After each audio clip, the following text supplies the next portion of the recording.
At its height, the Ottoman Empire spanned 3 continents and covered what we now know today as Turkey, Egypt, Greece, Bulgaria, Romania, Macedonia, Hungary, Israel, Palestine, Jordan, Lebanon, Syria, and several other regions in Arabia and North Africa.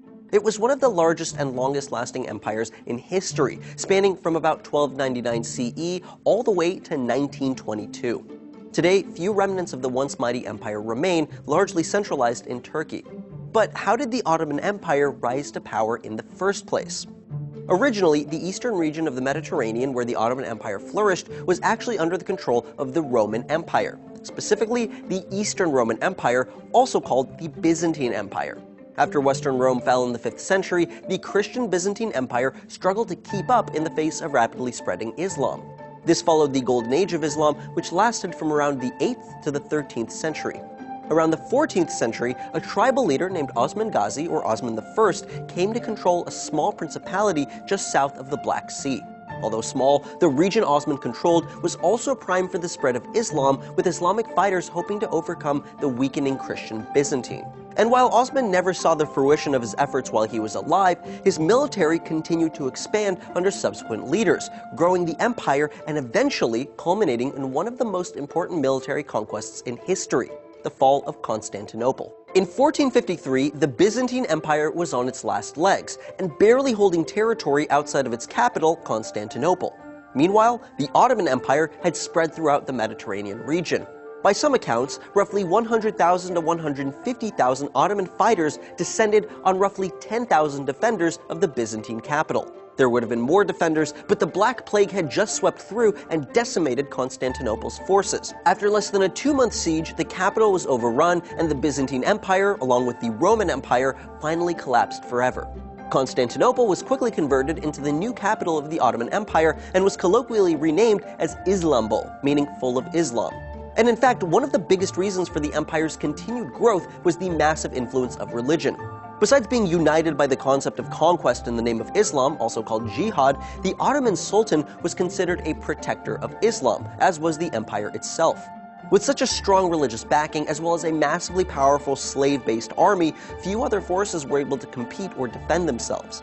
The Ottomans were also great at forming unlikely alliances, both across religious and ideological lines. One such alliance paired the empire with France, as they both opposed the Austrian House of Habsburg. The alliance proved beneficial to both, as they supported each other in their conquests of Nice, Corsica, and Hungary. This has been called the first non-ideological diplomatic alliance of its kind between a Christian and non-Christian empire.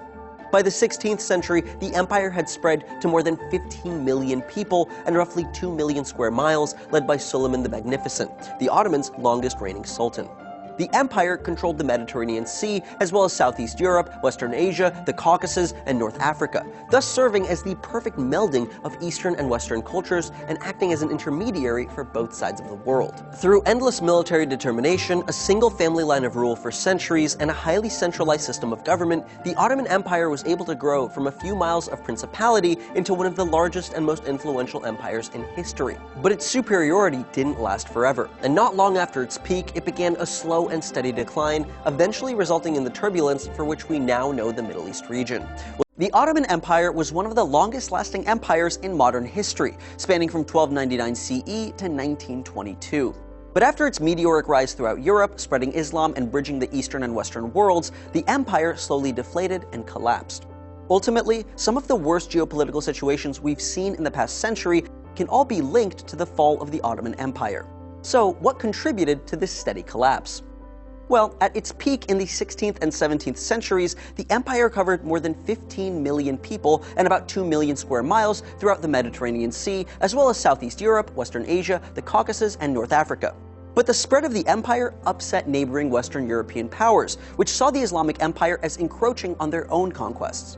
In particular, the House of Habsburg was one of their most aggressive rivals, and the two fought a series of wars in the 16th through 18th century. The most important of these wars was the Second Siege of Vienna in 1683.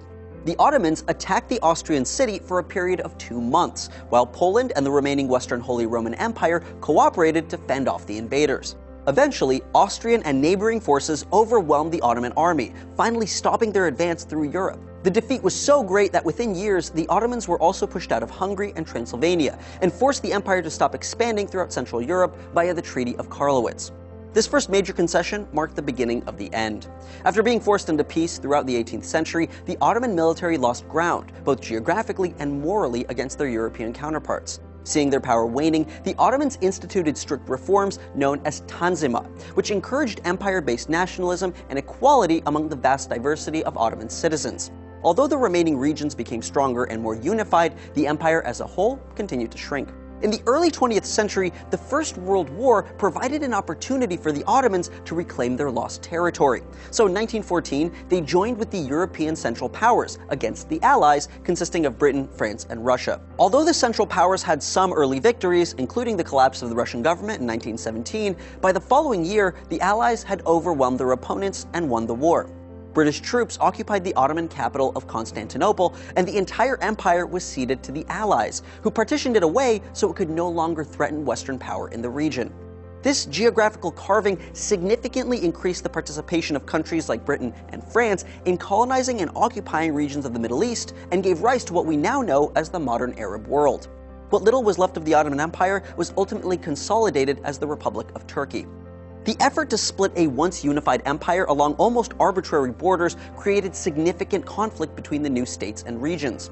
One example was the British government's support of a Jewish homeland to be established in Britain's recently acquired territory of Palestine, a move which today has created a considerable amount of conflict and strife. Another example saw France acquiring the region of Syria and Lebanon, which created a number of smaller states with arguably incompatible populations, such as Sunni and Shia faiths. Today, the long-term result of Western powers taking over the former Ottoman Empire have led to a huge number of unexpected consequences. Although it was an extremely long-lasting empire and fell less than a century ago, today its former glory is more of a memory.